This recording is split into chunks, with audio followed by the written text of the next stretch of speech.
The discounts are back to 20%. You have 4 days, 27th, 28th, 29th, 30th. Don't wait. Go get your discount. Join us and crack your CA exams. Welcome back to another Finance Act 22 amendment, this time in section 68. And like I said in the last lecture, I'm going to be recording this in English. This is for on request of my students from South who want certain videos to also be discussed only in English. And I'm sure आप सबको भी ये समझ में आ जाएगा. So section 68, if I just take you through, so we know that there are certain incomes which are undisclosed. We have a section 68 that talks about unexplained cash credit. We have section 69 which talks about unexplained investments. We have 69A that talks about unexplained money. We have 69B that talks about investments not fully disclosed, and 69C that talks about unexplained expenditure. The word is beta unexplained, yani aisa any income, any investment for which you cannot offer an explanation as to where you got this from. 68 being the very important one, it says unexplained cash credit, and I'm only going to be concentrating on the amendment. Therefore, just a brief overview. The word cash is irrelevant. Unexplained credit, so any credit entry in your books of accounts which you can't explain. So for example, there is unsecured loan in your balance sheet and you can't explain who gave it to you. Maybe there is share application money, there is share premium, or even gifts received from relatives which you know are exempt, but if they are genuine, they are exempt. Now if there is a gift received from relative which when the AO asks you who's the relative who gave it to you, where did he get the money from, and you're not able to give a proper explanation, then the AO has the power to treat these as incomes of the year in which he finds them, irrespective of the year to which they relate. And section 115 BBE says that these are going to be taxed at the rate of 60% plus a 25% surcharge plus a 4% cess, which comes to 78%. Now obviously it's a very strict section. Now section 68 mein, what are the basic provisions? Now for example, if I say there is unsecured loan standing in your books of accounts, let's say to the tune of 20 lakhs. Now the AO asks you who has given the loan. So you simply give the name of the person, name of lender. You tell him that this is the person who's given me the loan. This is his PAN number. So can the AO, even after getting the name and PAN number, treat this unsecured loan as unexplained? Now that is the debate we have to come to, and that is what the amendment is based on. Second was, do I need to prove the credit worthiness of the lender? Do I need to prove whether he had enough resources to lend it to me? Do I also have to prove the source from where he get the fund for him to invest in my company? Where did he get the money from? Do I need to prove? This is the recipient. It could be a company, it could be a firm, it could be an individual. Do I need to prove all of that? When will it be treated as explained? Because the section uses the word unexplained. So how do I explain it? Is it only to prove the identity? The word is identity proof karna zaruri hai sir. Credit worthiness, source, and of course genuineness. For example, if my brother has given me a gift of 50 lakh rupees, we know it is exempt under 56(2)(10). But what if it is not a genuine transaction? What if the AO can prove that it is I who gave the cash to my brother, who then deposited in his bank and then issued a check to me? Will that be covered by 68? So, just a summary. There was a judgment which we are going to be talking about. I'm going to look at two judgments before we go and look at the amendment. This is a judgment in CID versus M.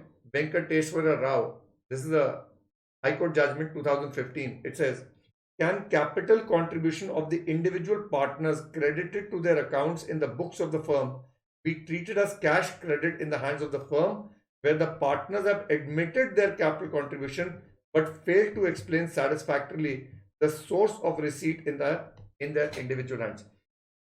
I'm sure you've understood this, but just a quick.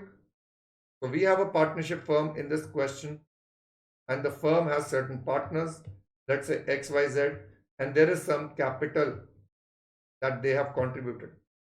Now the AO has asked me, and हमारे लिए AO obviously is Muchard. He has issued a letter asking the firm to please tell us the source of the funds. So what we've done as a firm is we've given them the PAN number of the partners. We've given them the name, address of the partners. Now, do I need to prove as a firm, do we need to prove that X, Y, and Z have the resources to invest in the firm? So when the AO asked them, X, Y, Z admitted that yes, we have contributed capital to the firm.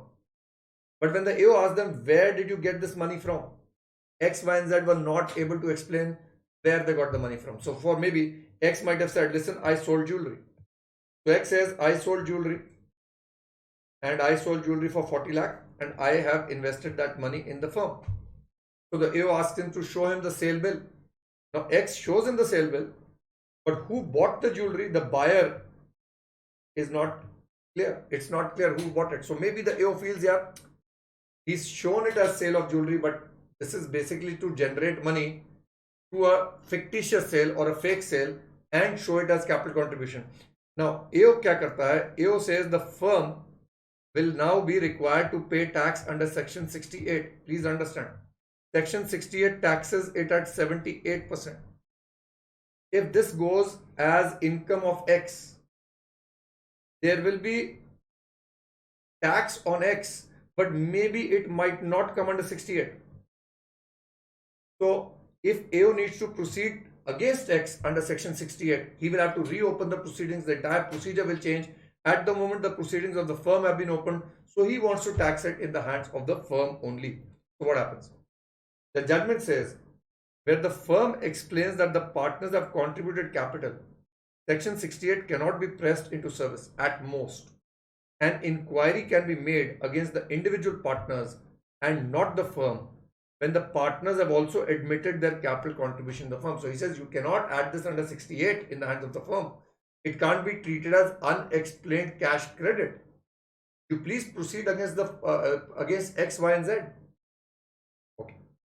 If there are cash credits in the book of the firm in the accounts of the individual partners and it is found as a fact that cash was received by the firm from its partners, then in the absence of any material to indicate that they are profits of the firm, the cash credits cannot be assessed in the hands of the firm, so they may be assessed in the hands of individual partners.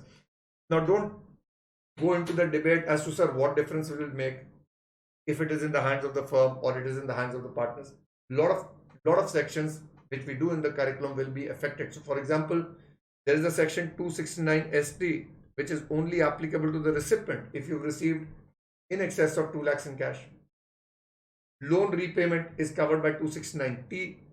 Loan acceptance is covered by 269 SS. So those sections will make a hell of a lot of difference as to in whose hands he wants to tax it. But right now, we are only concentrating on whether section 68 can be invoked in the hands of the firm if they have proven the identity of the partners who have accepted that they've given the money, but they cannot be explaining the source. Now the judgment says cannot be added.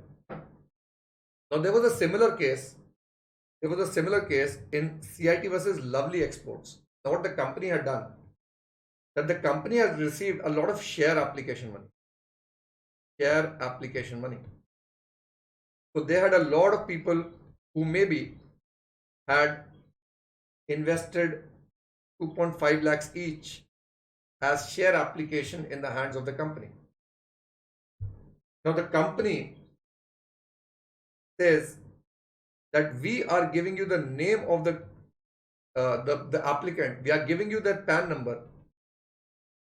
So please do not think of applying section 68 in our hands. The AO says you have to prove where the source of funds is coming from. And when he issues a notice to these applicants, he finds out that before their deposit of check with the company, each one of them has a cash deposit in their account. So maybe he's thinking that what the company has done is given each one of them 2.5 lakhs each. They've deposited the money in their bank, and that is shown as share application to the company, and they are trying to convert their black money into white money. Now this case went to the Supreme Court, and the Supreme Court held that in case of share application money, the company does not need to prove the credit worthiness of the investor.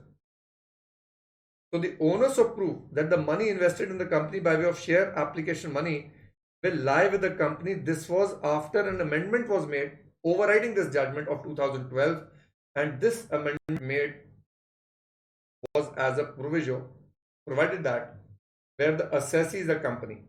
So let us read the Bare Act from the beginning. Come with me.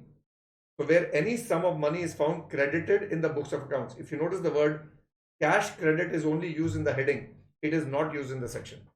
So it has long been held that it is not only cash that is covered, even account paycheck, etc. will be covered as long as it is a sum credited in the books of assessee maintained for any previous year, and the assessee offers no explanation about the nature and source thereof, or the explanation offered by him is not, in the opinion of the AO, satisfactory. The sum so credited may be charged to income tax as income of the assessee of that year. So very clearly, any credit entry found in the books of accounts, and the books of accounts have also been defined, which includes any books maintained, not necessarily accounting books. It could be documents, it could be slips, ledgers, it could be even a Excel sheet that you maintain in your laptop. Anything is books of accounts, and that interpretation we've discussed elsewhere in the chapter as well.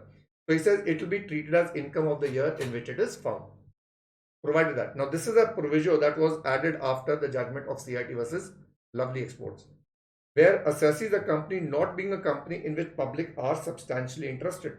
So he's talking about a closely held company. मैं unlisted नहीं बोल रहा हूँ, I'm saying closely held.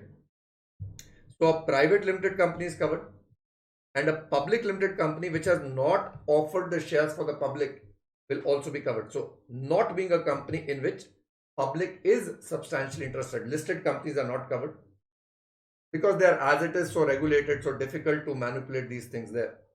And the sum so credited consists of share application money, share capital, share premium, or any such amount by whatever name called. Any explanation offered by such assessee company shall be deemed to be not satisfactory unless such person being a resident, so we're talking about the applicant, the person who's given the money, in whose name such credit is recorded in the books of such company, also offers an explanation about the nature and source of such sum so credited, and such explanation in the opinion of the aforesaid has been found to be satisfactory. So now this proviso shifts the onus of proof. Onus of proof kiska beta? The onus of proving the credit worthiness of the applicants shift from the applicants to the company. But if we look at this particular judgment, this judgment was not in the case of a company, it was the firm. So the question is, does this proviso apply to the firm? The answer is no, and that's exactly what the judge said over here, that the proviso cannot be made applicable to the firm because that is only applicable to the company. So here is where the amendment comes in. Another proviso comes. We have a second provision. Provided that where the sum so credited consists of loan or borrowing or any such sum by whatever name called, any explanation offered by such assessee shall be deemed to be not satisfactory unless the person in whose name such credit is recorded in the books of such assessee also offers an explanation about the nature and source of such sum so credited. Who offers? The person in whose name such credit is recorded in the books of such assessee also offers an explanation. So if the assessee jiske naam pe you've taken the application money does not offer the source, it is still a default by the recipient, and therefore section 68 can be invoked. Now this one is clearly overriding this particular judgment. Very interesting. And now let us also go and look at the memorandum. The finance minister, like I've always explained in the first paragraph, will tell us about the existing law. So section 68 provides that where a sum is found credited in the books of an assessee maintained for any year and the assessee offers no explanation about the nature and source, in the opinion of the AO, satisfactory, the sum so credited may be charged to income tax. That's the existing law. The onus of satisfactory explaining such credit remains on the person in whose books such sum is credited. If such person fails to offer an explanation or the explanation is not found to be satisfactory, then the sum is added to the income of the person. So, we know this. Now, certain judicial pronouncements have created doubts about the onus of proof and the requirements of this section, particularly in a case where the sum which is credited as loan or borrowing. It is noted that there is a pernicious practice of conversion of unaccounted money by crediting it to the books of assessee to a masquerade of loans or borrowing. I think too much of English, but basically saying that there is a general practice we are seeing that people are converting their black money into white by showing them as loans, and without placing the onus of proof on the source of the lender, on the recipient, we are never going to catch them, is what the finance minister is saying. So, White Finance Act 12, it was provided that the nature and source of any sum in the nature of share application money, share capital, share premium, credited in the books of a closely held company shall be treated as explained only if the source is also explained in the hands of the shareholder. However, in case of loan or borrowing, the judicial decisions have held that only identity and creditworthiness of creditor and genuineness of transactions explaining the credit in the books is sufficient, and the onus does not extend to explaining the source of funds in the hands of the creditor. You have to prove where did he get the funds from. It is proposed to amend the provisions of section 68 so as to provide that the nature and source of any sum, whether in the form of loan or borrowing or any liability credited in the books of the assessee, shall be treated as explained only if the source of funds is also explained in the hands of the creditor. Now, while we understand what they've done, my question will be, section 68 is a very strict section. There's a tax at 78%. Now, imagine a case where there's a genuine loan taken by account paycheck, and let's say the loan is for 60 lakhs. There is genuine interest that is going. The AO says, please show me who the creditor is, who is the lender. So I give him the PAN number, I give him everything. Now the AO might get up and say, please tell me where did this person get the funds from. So I might call up the lender and say, yeah, please send me your bank statement and show me. I need to show to the AO how much money you have so that he gets to know that you have the capacity to pay me the money. Or maybe the lender might say, listen, I don't want to get into this. I'm not going to show you the source of money. And why should I show it to you? You handle your case on your own. Now that's a genuine case. Now with this amendment, will the AO suddenly invoke 68 and tax me at 78%? Should there be a safeguard? Now, that's a matter of debate for you. But keep learning, keep listening, keep following the law little by little. We keep learning a lot.